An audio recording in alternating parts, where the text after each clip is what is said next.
Surgeon reunites with his son after 25 years and changes his life forever. Dr. Richard Miller held the clipboard with slightly trembling hands as he read the name on the medical chart for the third time. 25 years as a cardiovascular surgeon at Mercy Medical Center in Boston, and he had never felt his heart race like this before an appointment. The name on the chart was Emily Johnson Parker, 26 years old, and she needed emergency heart surgery to correct a rare congenital defect. But that wasn't what shook him. It was the name listed as the emergency contact, Sarah Johnson. "Doctor, the patient is ready for the exam," said Nurse Nancy, interrupting his thoughts. Richard took a deep breath and walked down the hall toward the exam room. Each step felt like an eternity. Sarah was the woman he had loved deeply, the one he had married 27 years ago, the one who had vanished from his life, taking their 2-year-old daughter after a devastating fight. When he opened the exam room door, the world stopped. The young woman lying on the table had the same expressive green eyes as Sarah, the same delicate face, even the same small birthmark near her left ear that he remembered kissing when she was a baby. There was no doubt. "Good afternoon," Emily said with a nervous smile. "Are you Dr. Richard, the one doing my surgery?" He struggled to maintain his professional composure, but the words barely came out. "Yes, that's me. How are you feeling?" "A little scared, to be honest, but they say you're the best surgeon in the area for this kind of problem." Richard sat in the chair beside the table, keeping a safe distance as he studied every detail of the daughter he had never watched grow up. She had become a beautiful woman, her features blending his and Sarah's in a striking way. "Let's talk about your condition. When did the symptoms start?" "About 6 months ago. I felt exhausted, short of breath when climbing stairs. My mum insisted I see a cardiologist." The mention of Sarah made Richard's stomach twist.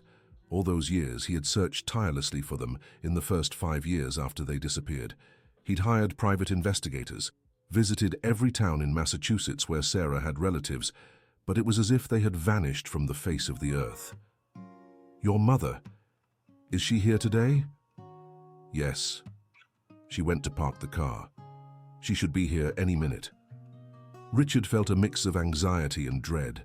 Seeing Sarah again after so long would be like reopening a wound that had never fully healed.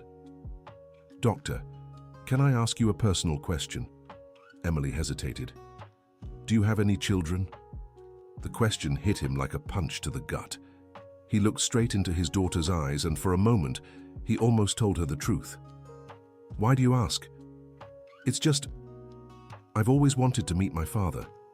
He left us when I was very little. My mom says he was a doctor, but she never told me his full name. Sometimes I wonder if I've passed him on the street without knowing." Richard swallowed hard. What had Sarah told Emily about him? What version of the story had she created? "I understand. It must be hard growing up without a father." "It really is, especially now going through this alone." "My husband," she paused. "Ex-husband, actually. He left when he found out about my condition.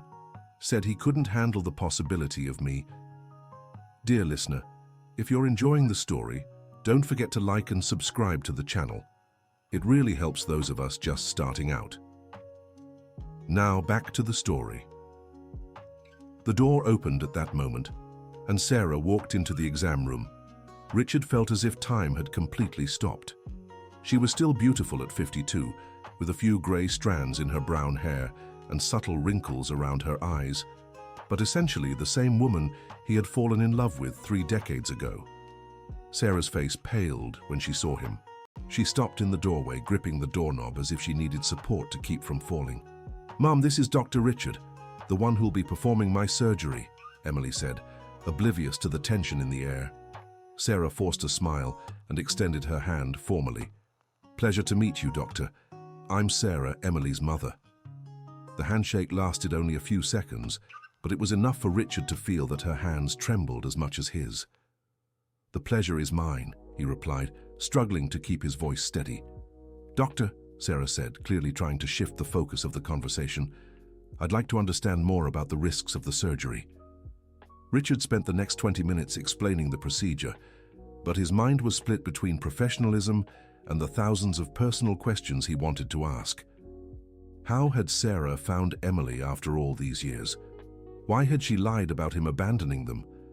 What else didn't Emily know about her own story? "The surgery is scheduled for tomorrow morning," Richard finally said. "I'll let you both rest today and we'll meet in the operating room." When they left, Richard remained alone in the office for several minutes, trying to process what had just happened. His daughter was here, needing him professionally, yet unaware of who he truly was. That night, Richard barely slept. He wandered through the empty house where he had lived alone for over a decade, staring at the framed photos that showed only him at medical events and work trips. There were no traces of family life, because after Sarah and Emily left, he had never been able to commit to anyone again. He remembered their last fight. Sarah had been 8 months pregnant when he got an emergency call from the hospital. It was Christmas Eve, and they had planned a special night, just the three of them. But a 12-year-old boy had arrived at the hospital with a severe heart condition, and Richard was the only surgeon available in the city at the time. "You'll always choose the hospital over your family," Sarah had shouted, tears in her eyes. "Not even on Christmas can you stay with us." "Sarah, he's a child. He might not make it through the night if I don't operate now." "And what about us? What are we to you? Your daughter is also a child who needs her father present." Richard had gone to the hospital to perform the surgery. When he returned home on the morning of the 25th, Sarah was gone. She had taken only a few clothes and left a note saying he had made his choice, and she wouldn't raise their daughter waiting for a man who would never truly be there. Now, 25 years later, life had played a cruel twist of fate. His daughter needed exactly the type of surgery he had spent decades perfecting, ironically thinking of her and the possibility of one day helping her if she had inherited the same heart problems that ran in his family. The next morning, Richard arrived at the hospital 2 hours earlier than usual. He needed a clear mind for the most important surgery of his career. This wasn't just another medical procedure. It was his chance to save the life of the daughter he had lost. "Doctor, the patient is being prepped," Nurse Nancy said. "She asked to speak with you before the surgery." Richard found Emily in the pre-op room, visibly nervous. Sarah sat beside the bed, holding her daughter's hand. "Doctor, thank you for taking my case," Emily said. "I know my situation is complicated." "It's not complicated. It's challenging, but I'm sure everything will go well." "I have something to tell you," Emily hesitated. "I found out yesterday that I'm also a doctor. I graduated 2 years ago and I'm doing my pediatric residency at City General Hospital." Richard felt immense pride swelling in his chest. His daughter had followed in his footsteps into medicine. "What an interesting coincidence," he managed to say. "It's not a coincidence," Emily smiled. "I've always known I wanted to be a doctor since I was little. My mom says it's because my father was a doctor. Even without knowing him, I feel like I inherited this calling from him." Sarah averted her gaze, clearly uncomfortable with the direction of the conversation. "Emily, let's let the doctor prepare for surgery," she said. "Mom, can I talk to him a little longer? I rarely meet surgeons in my father's specialty." Richard noticed the growing tension on Sarah's face. She knew exactly who he was and was desperate to keep Emily from discovering the truth. "What was your father's specialty?" Richard asked, though he already knew the answer. "Cardiovascular surgery, just like you. That's why when I found out I'd be operated on by Dr. Richard Miller, I looked into your career. It's impressive, everything you've achieved." Richard felt a lump in his throat. His daughter had researched him without realizing she was reading about her own father. "Emily," Sarah interrupted firmly, "let's let the doctor work. You need to focus on the surgery now." "Okay, Mom. Dr. Richard, thank you so much for everything. I hope after the surgery we can talk more about medicine." "It would be my pleasure," Richard replied, holding back his emotions. As they left the room to head to the operating suite, Sarah grabbed Richard's arm in the hallway. "We need to talk, after the surgery." "Sarah, Please, Richard, not now. She can't know, not today." Richard simply nodded. Sarah was right. Emily needed to focus on recovering first. In the operating room, Richard prepared with more care than ever before. Every move would be crucial. His hands, which had performed thousands of surgeries, had never carried so much emotional weight. "Doctor, is everything all right?" asked Dr. Michael, his assistant of 5 years. "You seem different today." "I'm fine. It's just an important surgery, that's all." "Every surgery is important to you. I've never seen you this tense." Richard didn't respond. How could he explain that he was about to operate on his own daughter? When Emily was brought into the operating room, she was sedated but still conscious. "Dr. Richard," she murmured, "I'm here. Everything will be fine. If something goes wrong, can you tell my mom that I always loved her very much and that I never stopped looking for my father?" Richard held her hand through his surgical gloves. "You'll tell her that yourself when you wake up, I promise." As the anesthesia took effect, Richard studied his daughter's peaceful face. It was the first time in 25 years he had been this close to her. He could see traces of himself in her bone structure, in the shape of her eyebrows. "Let's begin," he told the medical team. The next 4 hours were the longest of Richard's life. Every incision, every suture, every beat of Emily's heart on the monitor was closely watched by him. The surgery was even more complex than he had imagined.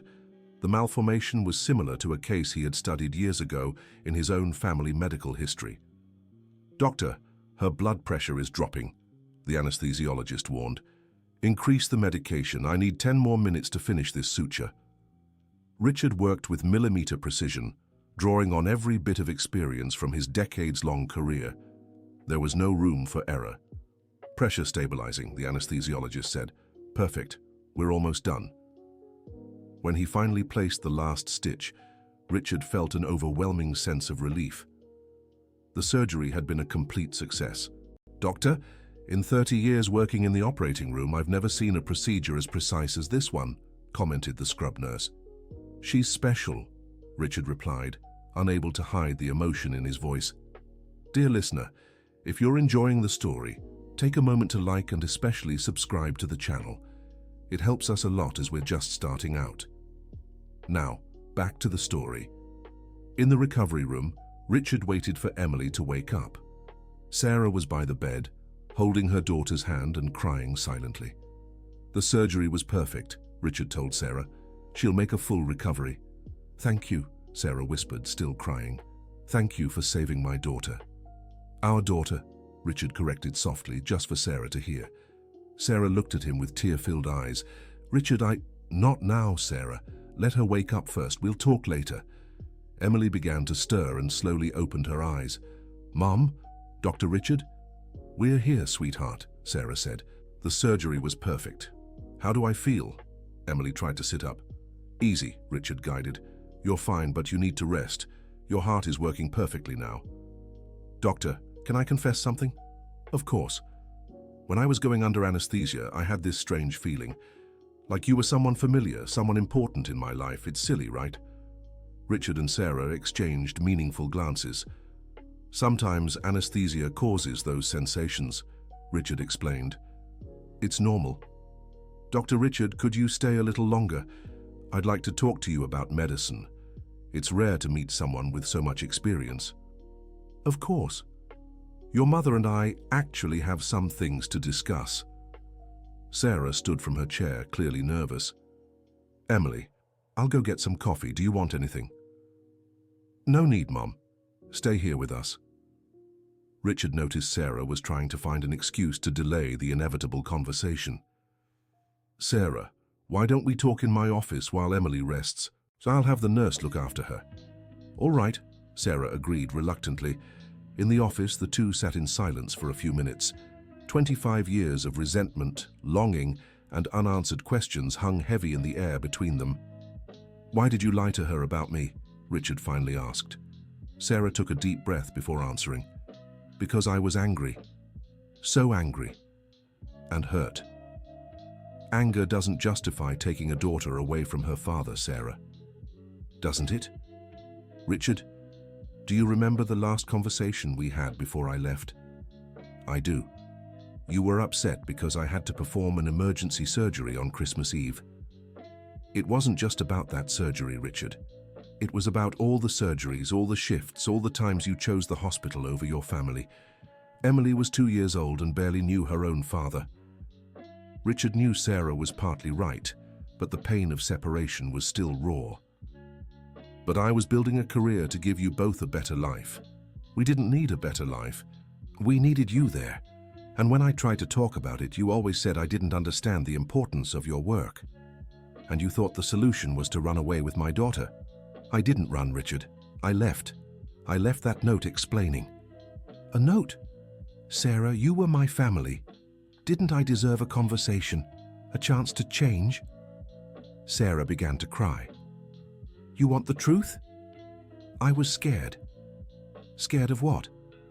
Scared that if I stayed, Emily would grow up with an absent father and think that was normal in a relationship. Scared she'd fall for men who'd emotionally abandon her the way you were doing to me. Richard felt the weight of Sarah's words. He had never considered that perspective. So you preferred her to grow up without a father? I was 25, Richard. I was desperate and hurt. I thought it would be better for her to grow up without the shadow of an absent father than with one who was only physically present.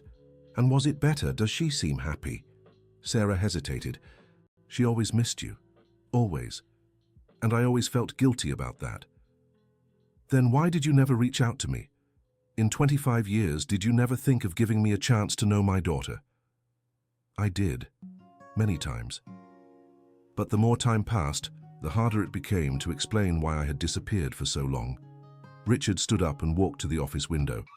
Sarah, do you have any idea what these 25 years have been like for me? Do you know how many nights I lay awake thinking about the two of you?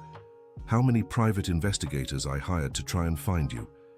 I know I hurt you, Richard, and I regret it every day. You didn't just hurt me. You took away my chance to watch my daughter grow up, take her first steps, say her first words, meet her first boyfriend. You took away my chance to be a father. Sarah was sobbing. I know it was selfish of me, but at the time, I thought I was protecting Emily. Protecting her from what? From having a father who worked hard but loved her. Richard, do you remember what our life was like? You left early in the morning and came back in the dead of night. On weekends, there was always some emergency. I felt like a single mother, even though I was married. Richard knew Sarah was right about many things, but it didn't lessen the pain of separation. But I would have changed, Sarah. If you had talked to me, explained how you felt, I would have changed. You're promising that now, but back then you always said it was just a phase, that once you were established in your career, you'd have more time for family. And I never got the chance to prove it, did I? You decided for both of us. They fell silent for a few minutes. Richard, I need to tell you something, Sarah finally said. What? Emily isn't married. She said her ex-husband left her when he found out about her illness. That's true. But they were never officially married. They lived together for 3 years. And she has a son. Richard felt like he'd been punched in the gut. What? A 2-year-old boy. His name is Ethan. I have a grandson. Yes. And he looks just like you when you were little. Richard sat back down, trying to process the information. Why didn't she say anything about him? Because the boy's father refused to take responsibility when she got pregnant. Emily raised Ethan alone from the start. When she found out about her heart condition, she was afraid of leaving him orphaned. Where is he now? With my sister. Emily didn't want to bring him to the hospital to avoid scaring him. Richard stood again and began pacing the office. Sarah, I lost 25 years of my daughter's life. I can't lose any more time. She needs to know who I am. I know, you're right. When do we tell her? I don't know. I'm afraid of how she'll react. Afraid of what? Afraid she'll hate us. Me for lying all these years, and you for not looking hard enough. Sarah, I looked for you for years. I hired 3 different private investigators. I visited every relative of yours I knew. You just vanished. I changed my last name and hers as soon as we left Boston. We went to New York and then to Chicago. We only came back to Massachusetts last year. Why did you come back? Because Emily always wanted to find her father. She thought if she returned to where she was born, she might discover something about you. Richard felt a mix of sadness and hope. Is she really looking for me? She is. 2 years ago, she hired a private investigator, but since she only knew your first name and profession, she couldn't find you. My God, Sarah. We were both searching for each other and couldn't find one another. It's ironic, isn't it? Fate had to make her sick to bring us back together. Richard walked back to the window and watched the city movement below. Sarah, I want to meet my grandson. I understand. And I want Emily to know the truth, today. Are you sure? She just came out of surgery. Maybe it's better to wait until she's fully recovered. No, Sarah, I've waited 25 years. I can't wait any longer. Sarah sighed. All right, let's tell her together. When they returned to Emily's room, she was more awake and talking to the nurse. Dr. Richard, how was my surgery? The nurse said you were perfect. Everything went very well. Your heart is working perfectly now. Mom, where were you? You took so long. Sarah looked at Richard, who nodded.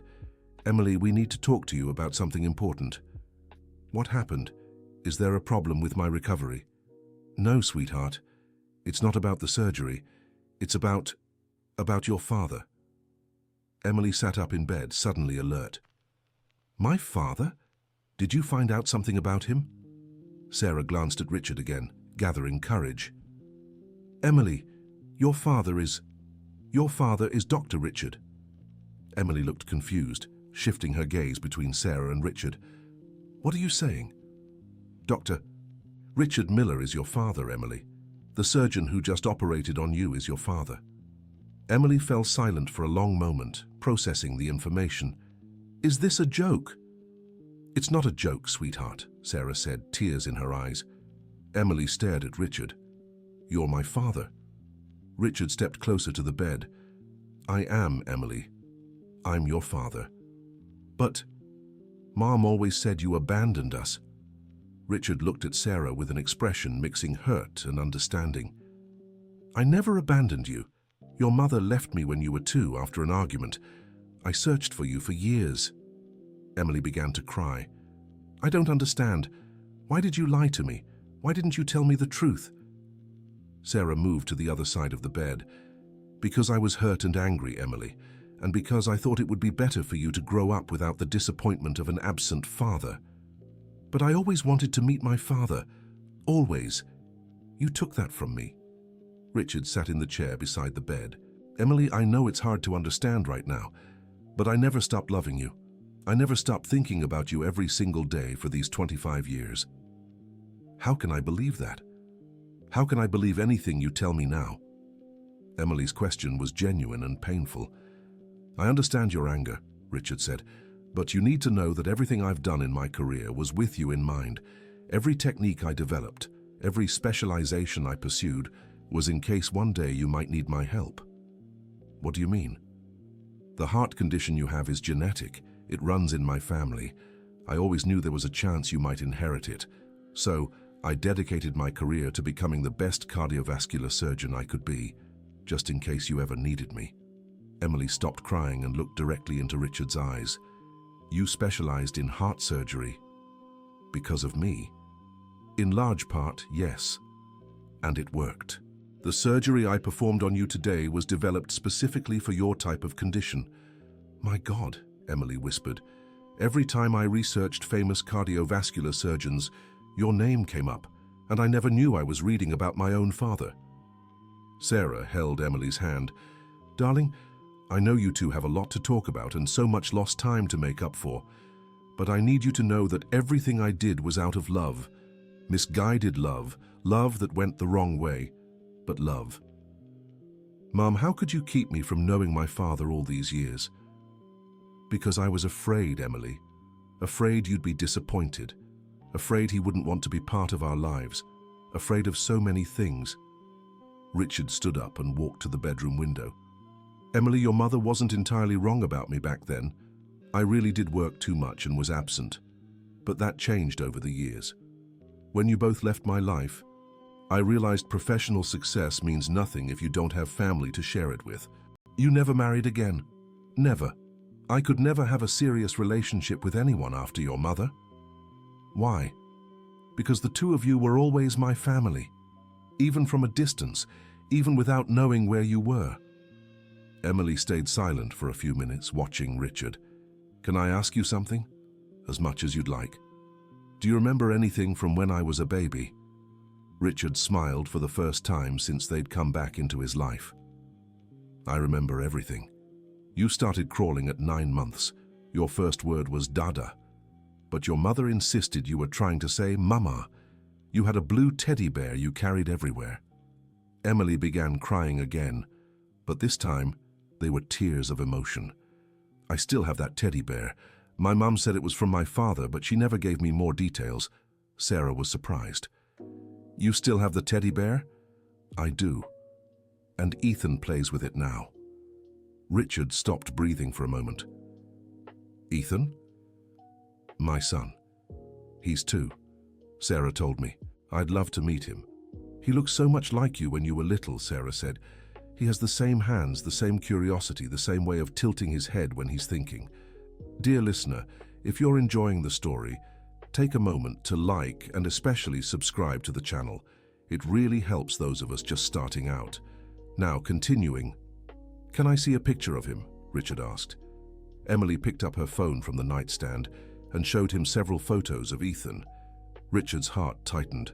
The boy really did have features much like his own, and like Emily's when she was little. "He's beautiful," he said, his voice thick. "He'll love meeting his grandfather," Emily said. "He always asks why he doesn't have a grandpa like the other kids." "What do you tell him?" "I say his grandpa is far away, but one day he'll meet him." Richard sat back down beside the bed.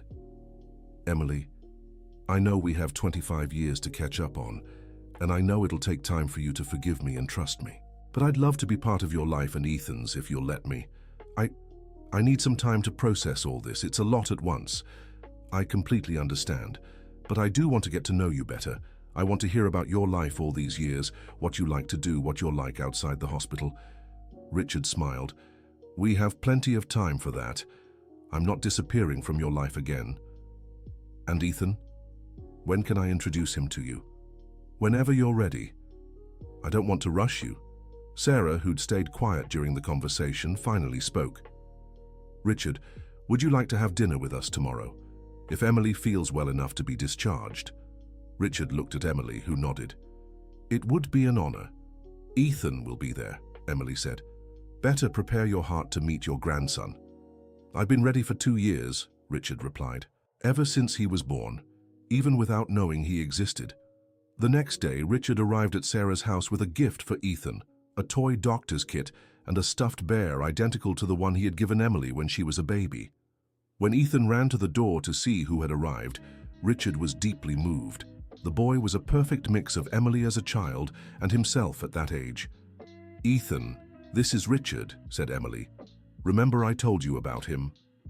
The uncle doctor who took care of Mommy?" "That's right." Ethan hid shyly behind his mother, but soon became interested in the gifts Richard had brought. "Can I open them?" "Of course," said Richard, crouching down to Ethan's level. When Ethan opened the doctor's kit, his eyes lit up. "Just like Grandpa Doctor on TV?" Richard looked questioningly at Emily. "He always plays doctor," she explained. "He says he wants to be a doctor like Grandpa Doctor, who he hasn't met yet, but will one day." "And you'll be an excellent doctor," Richard told Ethan. "I'm sure of it." During dinner, Ethan barely left Richard's side. It was as if there was a natural connection between grandfather and grandson. "Ethan, do you want to show Richard your toys?" Sarah suggested. "Yes. Come on, Uncle Richard." In Ethan's room, Richard saw the blue bear he had given Emily over 25 years ago. It was worn but well cared for. "This is Mommy's daddy's bear," Ethan explained. "Mommy said when I grow up, she'll tell me the whole story." Richard looked at Emily, who was standing in the doorway. "How about if I tell the story now?" Richard suggested. "Can you?" Ethan perked up. "Once upon a time, there was a daddy who loved his little girl very much. He gave her a blue bear to protect her always, even when he couldn't be there." "And what happened to the daddy?" Richard glanced at Emily, who nodded. "The daddy was away from his little girl for many years, but he never stopped loving her. And today, after a long time, they found each other again. And will the daddy stay forever now?" "Yes," said Richard, looking straight at Emily. "Forever." In the days that followed, Richard became part of Emily and Ethan's routine.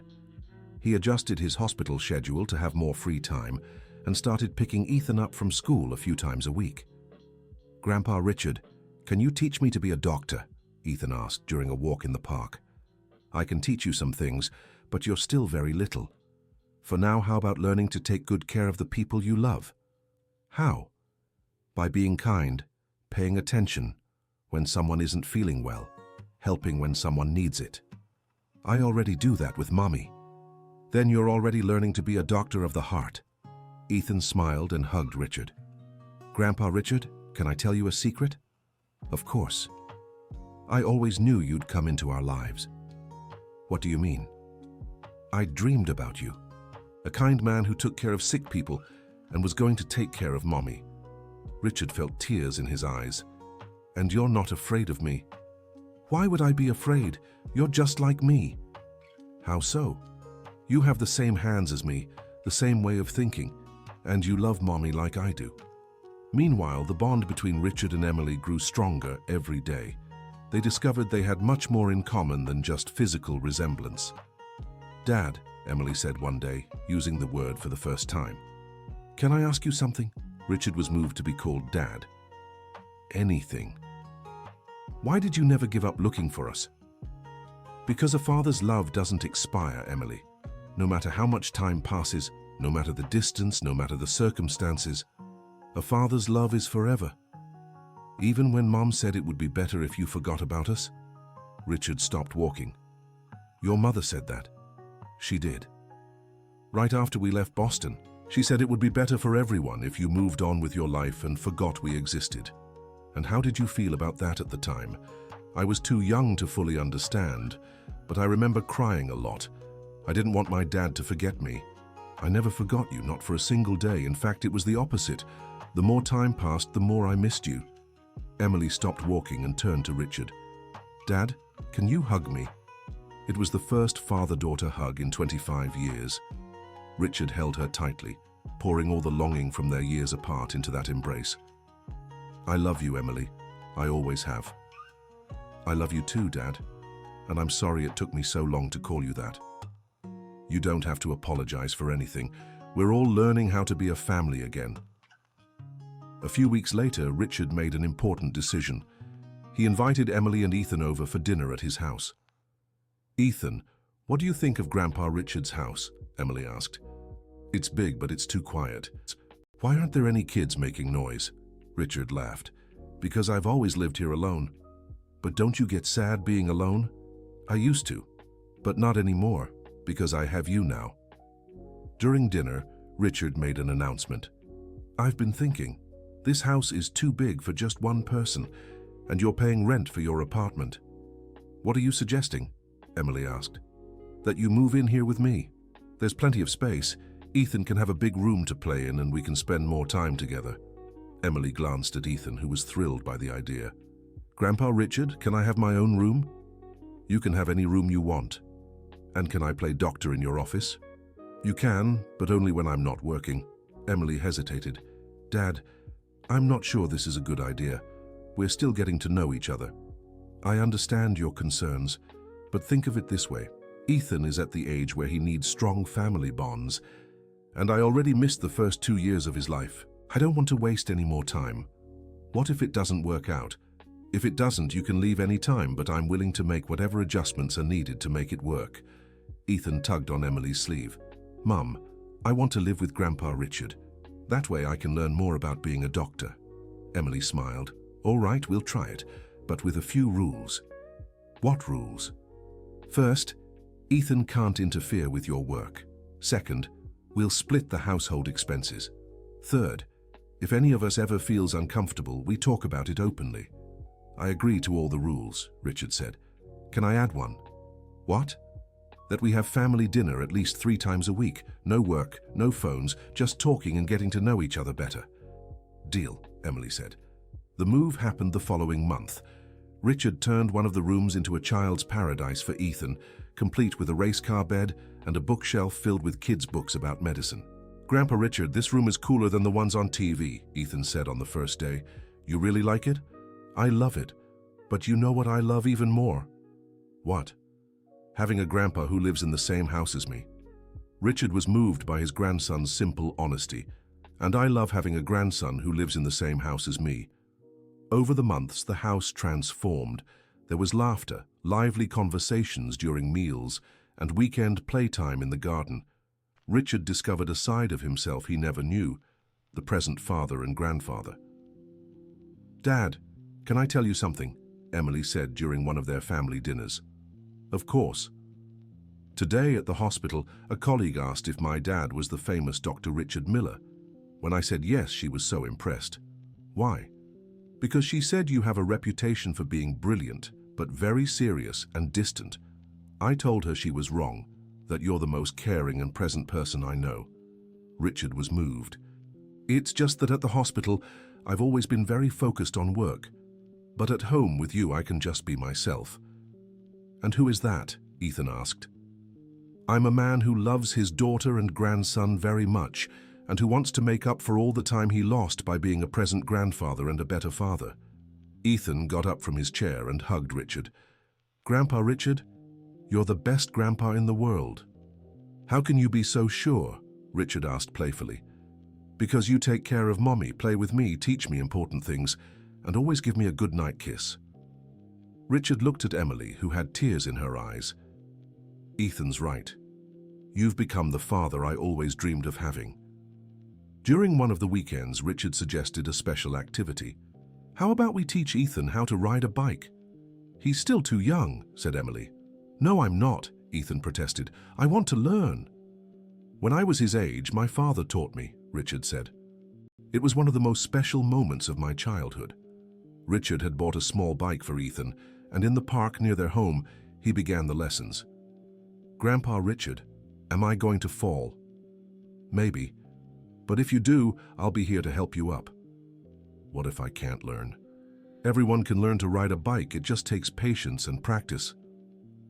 After a few failed attempts, Ethan started pedaling on his own. "Mommy, look, I'm riding by myself."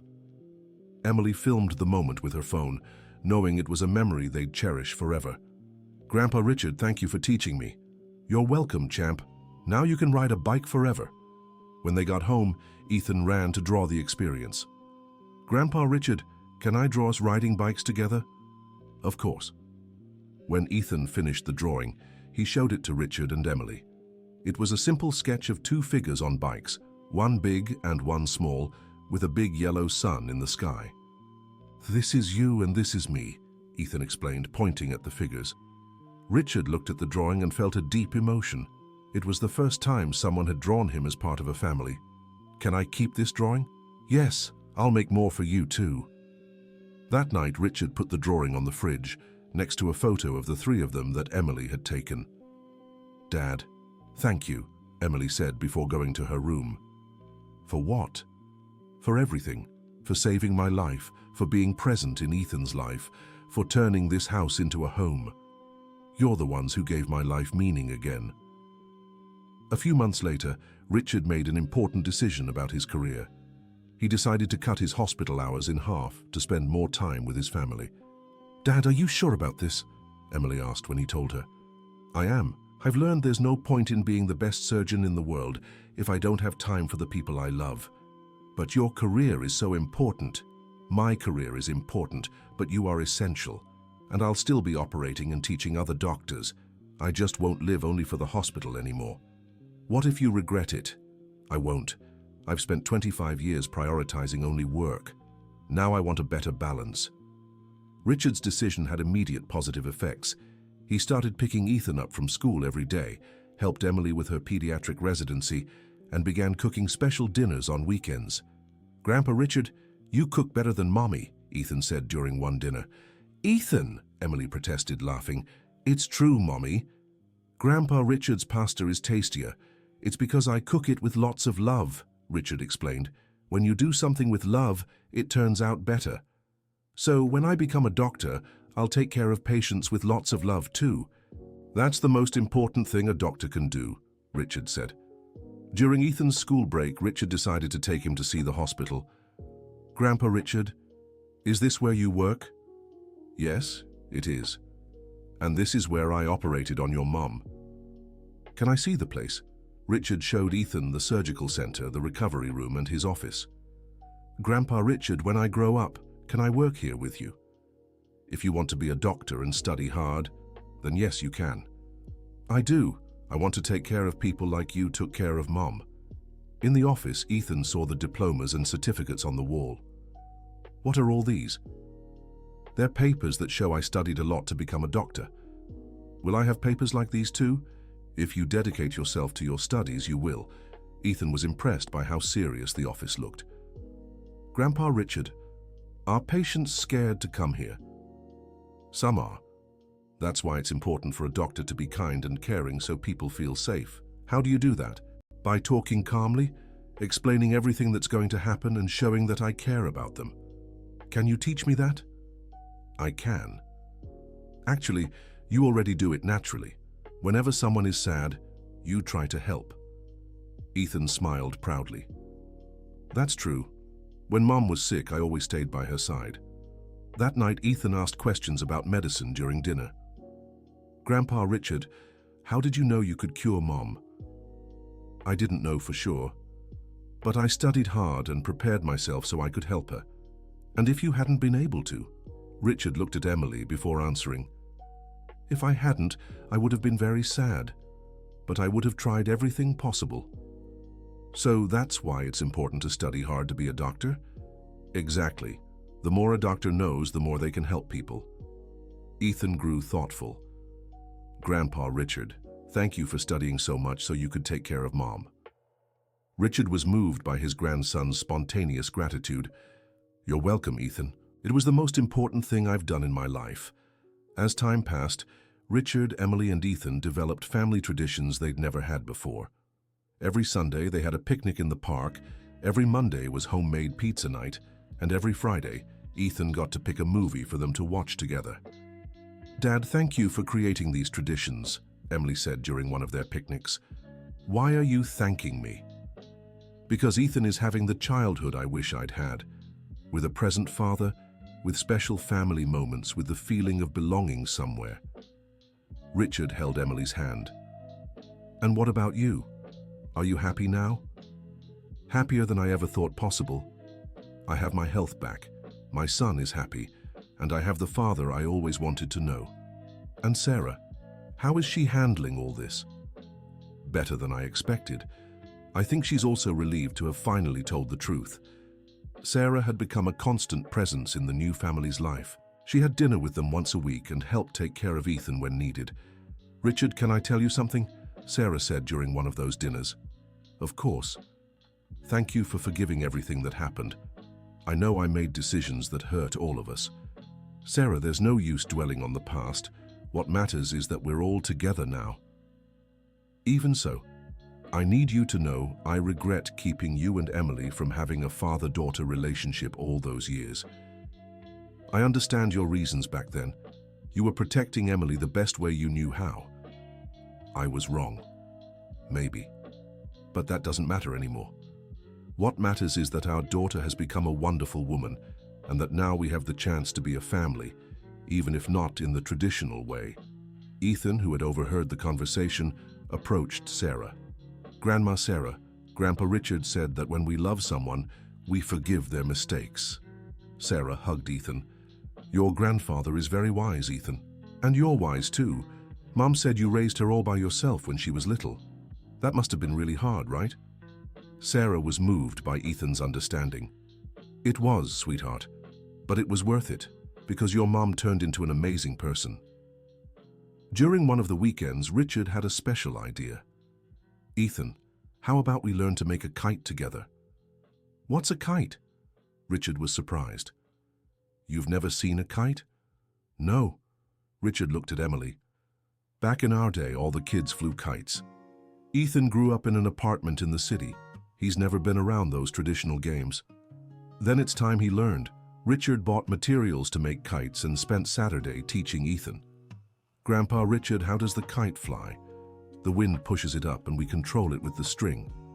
What if it flies away? Then we let it go. Sometimes things need to fly free.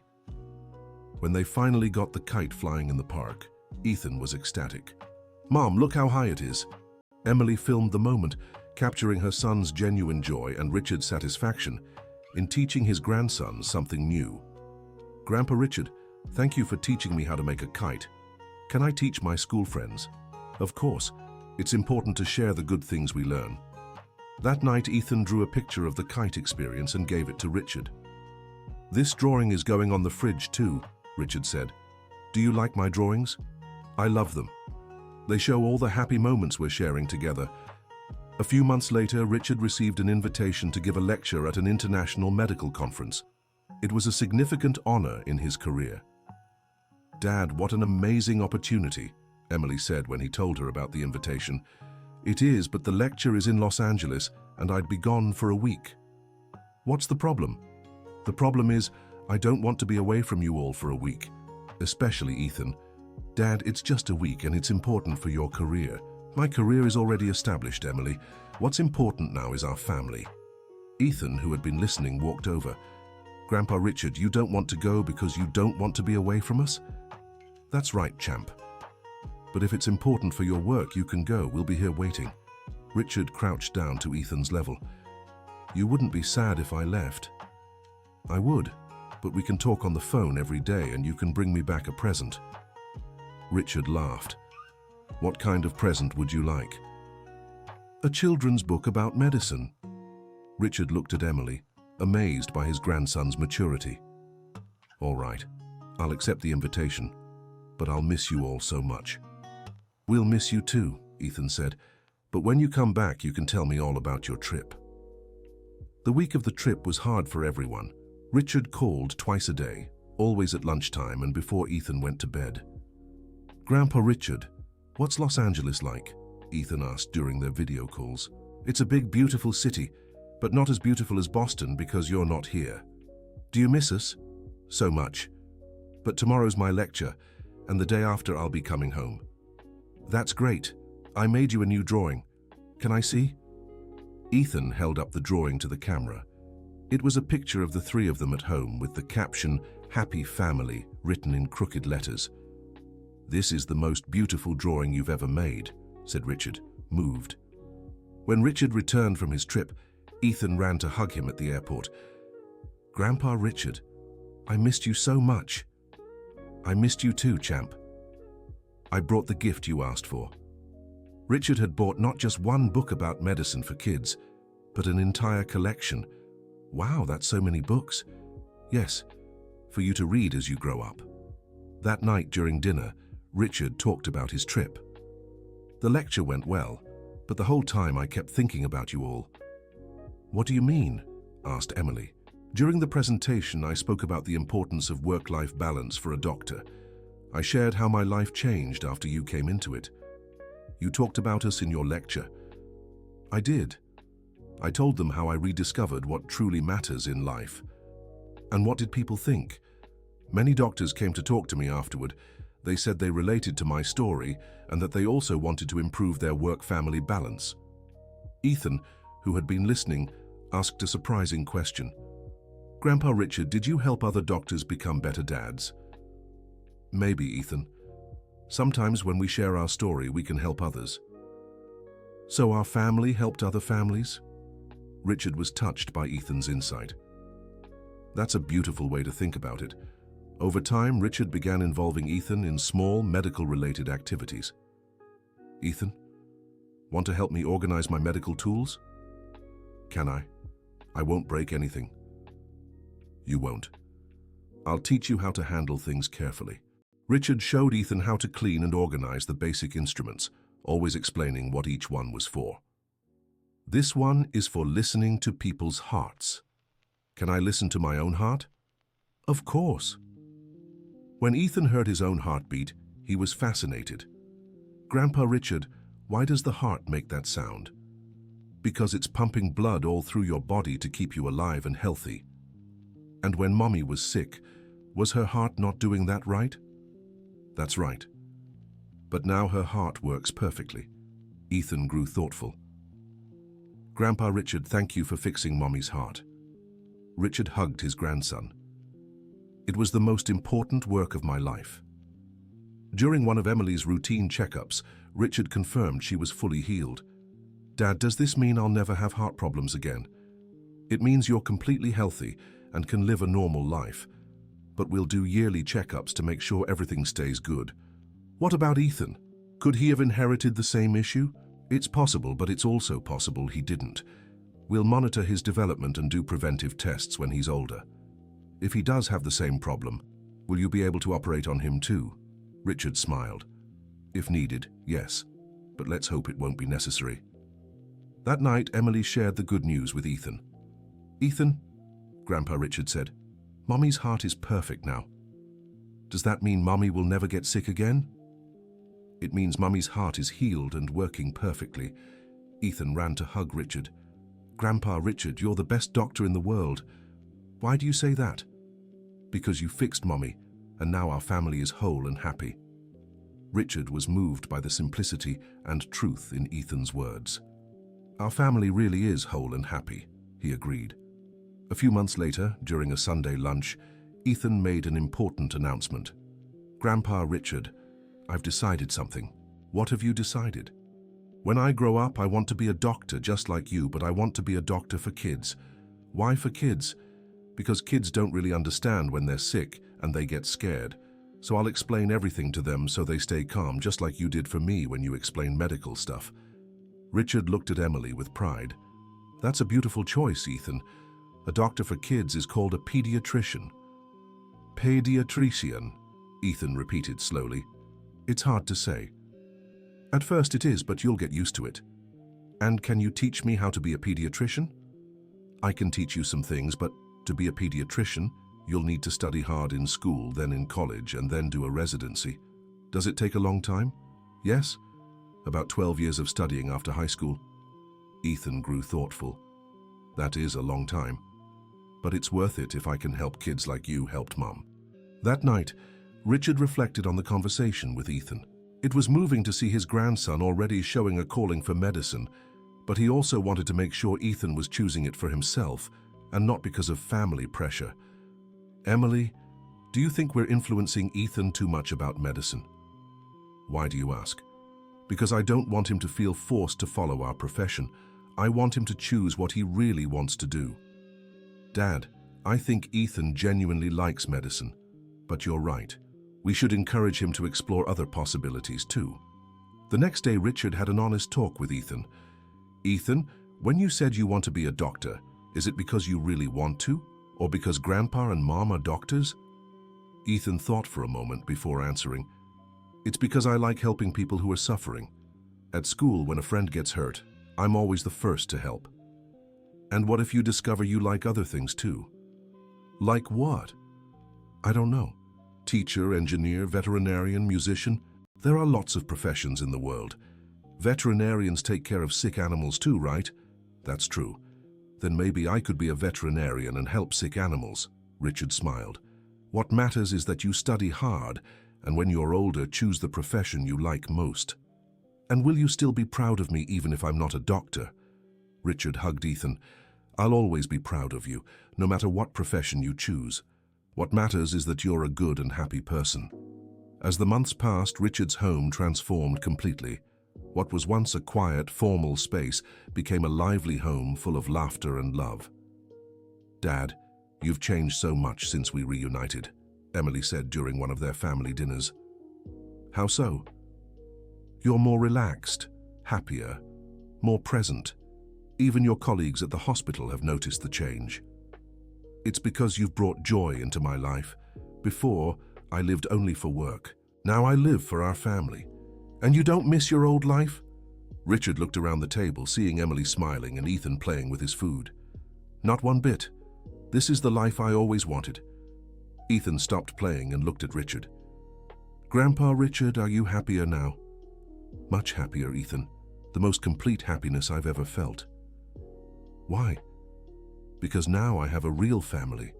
I have my daughter and my grandson to share life's good and bad moments with. And before you were alone. I was, and it was very sad to be alone. Ethan got up from his chair and hugged Richard. Now you'll never be alone again. because we'll always be here. Richard returned the hug, feeling deep emotion. Promise? I promise. We're a family now, right? Yes, champ, we're a family. One weekend, Richard decided to show Ethan and Emily the place he used to visit when he missed them during their years apart. Where are we going, Grandpa Richard? Ethan asked during the car ride. I'm taking you to a special place. Richard drove to a small park in the south end of Boston, overlooking the Charles River. This place is beautiful, Dad, Emily said. Did you come here often? I did, especially on Emily's birthdays and holidays. I'd sit on that bench over there and wonder how you were doing, if you were okay, if Emily was growing up happy. Emily was moved. You spent my birthdays here? Yes, I'd bring a small cake, sing happy birthday quietly, and make a wish for you to be well, wherever you were. Ethan ran to the bench Richard had pointed to. Was it this bench, Grandpa Richard? Yes, it was. And were you sad here? I missed you, but I also held on to hope that one day you'd come back into my life. Ethan sat on the bench. And it happened. We came back. Richard sat beside Ethan, and Emily joined them. It did happen, and it was better than I ever dreamed. How so? Emily asked. Because when I imagined our reunion, I only thought about seeing you again. I never imagined I'd gain a grandson, too. Ethan snuggled into Richard's lap. Grandpa Richard, now when you come here, you won't miss us anymore, right? No, I won't. Now when I come here, it'll be to take walks with you and make happy memories. Can we come here for my next birthday? Ethan asked. Of course, and we'll bring a real cake to celebrate. And sing happy birthday loud. And sing it very loud. That afternoon, they stayed in the park until sunset, talking, playing, and creating the first happy memories Richard had in a place that for years had been filled only with longing. Dad, thank you for showing us this place, Emily said as they headed home. Why?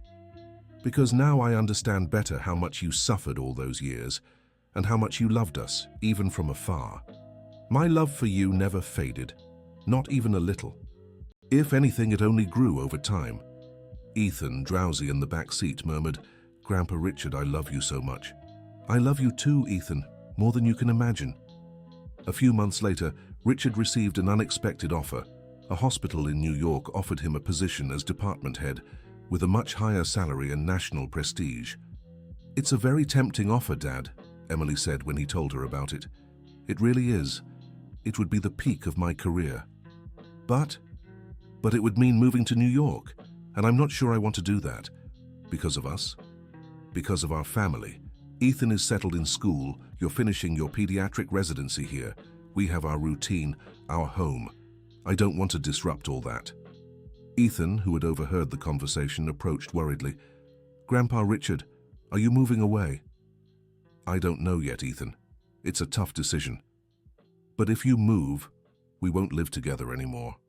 Richard crouched down to Ethan's level. If I decide to accept the offer, you'd come with me. I won't be separated from you again.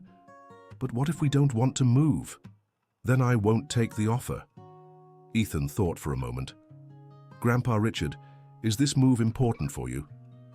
It would be very good for my career. And what's more important, your career or our family? Ethan's question, asked with complete innocence, went straight to Richard's heart. Our family is much more important, Ethan. Then you don't have to accept it, right? Richard smiled and hugged his grandson. No, I don't. My family is here in Boston with you.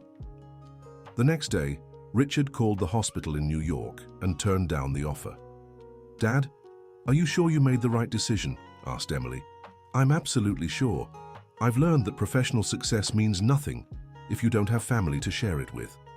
But it was a once-in-a-lifetime opportunity. Emily, I had a successful career for 25 years, but I was empty inside. Now I have a full and happy life. I wouldn't trade that for anything. Ethan ran to hug Richard. I'm so glad you're not leaving. Now I can keep learning how to be a doctor from you. You'll learn much more than that, Ethan. You'll learn to be someone who puts family first. That evening, during dinner, Richard made an announcement. I have a proposal for you. What proposal? Asked Emily. How about we take a family trip during Ethan's next school break? Where to? Ethan asked excitedly. Wherever you want. It could be the beach, the mountains, or exploring new cities. Can we go to Disney? Ethan asked, his eyes shining. Richard laughed. We can go wherever you want, champ. But Dad, that must be really expensive, Emily said. Emily, I spent 25 years saving money with no one to spend it on. Now I want to create special memories with my family. Grandpa Richard, do you really want to take us to Disney? Yes, I do. It'll be our first family trip. Ethan started jumping with joy. Mum, we're going to Disney. Grandpa Richard is the best grandpa in the world. Emily was moved seeing her son's happiness.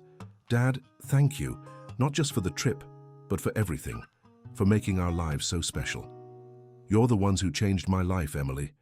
I'm the one who's thankful for the chance to be a father and grandfather. In the following months, Richard, Emily, and Ethan planned the trip together. Ethan researched Disney online, Emily organized the necessary documents, and Richard handled all the arrangements. Grandpa Richard, does Disney have doctors too? Ethan asked during one of their planning sessions. Yes, they do. Why do you ask? Because if someone gets sick there, you can help. Richard laughed. Ethan, on this vacation, Grandpa won't be a doctor. He'll just be your grandpa, who wants to have fun with you and your mom. But if someone needs help, you'll help, right? If it's necessary, yes. But let's hope everyone stays healthy and happy during the trip. The trip to Disney was more special than any of them could have imagined. Richard had fun like a child, joining Ethan on every ride and activity. Grandpa Richard, are you having fun? Ethan asked during one of their outings. I'm having more fun than I ever have in my life. Why? Because I see you happy, and that makes me happy too. During the trip, Richard realized how many simple but important experiences he'd missed during the years of separation. Emily, thank you for giving me this opportunity, he said during dinner at the hotel. What opportunity? The chance to be a present grandfather, to see Ethan discovering the world, to be part of these special moments. Dad, you're the one giving us these opportunities. Ethan has never had experiences like this. And I've never truly experienced being a father and grandfather. We're learning together. Ethan, tired after a full day of fun, snuggled into Richard's lap. Grandpa Richard, this is the best trip of my life. Mine too, Ethan, and we'll take many more trips together. Promise? I promise. Now that I've discovered how wonderful family trips are, I want to see the whole world with you. When they returned from the trip, Richard realized his life had completely changed. The house was filled with family photos, Ethan's drawings on the walls, toys scattered around the living room, and a sense of home that had never existed before. Dad, do you know the best part of all this? Emily asked a few weeks after their trip. What? It's that Ethan is growing up knowing what it's like to have a close and present family. He'll never have the doubts and insecurities I had. Richard was moved by Emily's observation. That really is the best part. Ethan is having the childhood I wish I could have given you. And you're getting the chance to be the father and grandfather you always wanted to be. That's true.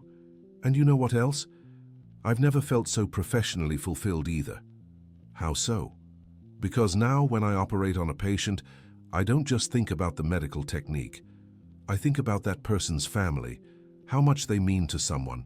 It makes me a more compassionate doctor. Ethan walked over to join the conversation. Grandpa Richard, did you become a better doctor after we met? I did, Ethan, because now I understand better what really matters in people's lives. And what matters? Family, love, the special moments we share with the people we love. Ethan smiled. Like what we have now. Exactly like what we have now. As time passed, Richard, Emily, and Ethan became a truly close family. They faced challenges together, celebrated victories together, and created special memories every day. Dad, sometimes I think about what would have happened if I hadn't gotten sick, Emily said during one of her reflective moments. What do you think would have happened? Maybe we never would have found each other. I'd still be searching for a father I didn't know where to find, and you'd still be searching for a daughter you couldn't locate. That's a possibility, but I'd rather believe fate would have found a way to bring us together no matter what. Why? Because true love always finds a way to prevail. And the love between a father and daughter is one of the strongest there is. Ethan, who was doing homework at the kitchen table, looked up. "Grandpa Richard, what is true love?" Richard walked over to Ethan. "True love is when you love someone even when they're not near you. It's when you do anything to see that person happy. It's when you never give up on someone, even when things get tough. Like how you loved Mom all those years." "Exactly. And like how I love you too." "And I love you too, Grandpa Richard, so much." Richard hugged Ethan. "And I love you infinitely, Ethan, more than you can imagine." End of story. Now tell me, what did you think of this story of reunion and transformation? Do you believe Richard made the right choice by prioritizing family over his career? Leave your thoughts in the comments. Tell us where you're watching from, and if you have any family stories to share with us. Don't forget to like if this story touched your heart, and most importantly, subscribe to the channel so you don't miss other touching stories like this one. Your company means so much to us.